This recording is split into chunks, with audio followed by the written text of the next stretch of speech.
चुकलो असेल देवा. मी माझा टाइम, पैसा, माझं जेवढं जमल सगळे एफर्ट्स केले मी तिच्यासाठी.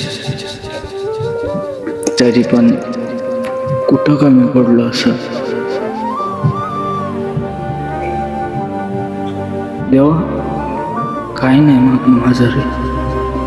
बस ज्या माणसानं माझ्या कोणीच कमी घातलं असलं त्यांना वापस दिलं.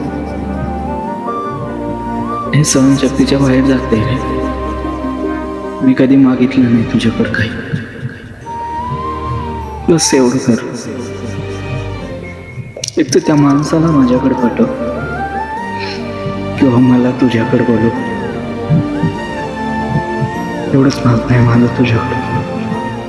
काय नाही मागत मी तुझ्याकडे. खूप जीव होता रे माझा.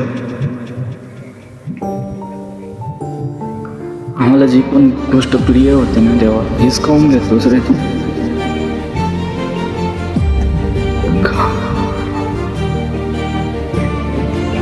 तुला तुझी राधा भेटली ना याचा अर्थ असा नाहीये की तू कोणालाच त्यांची राधा भेटू देणार नाहीस.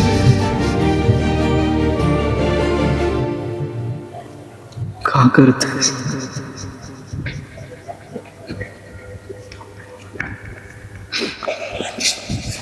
प्लीज प्लीज देवा, प्लीज देवा, बस एवढंच मागणं आहे माझं.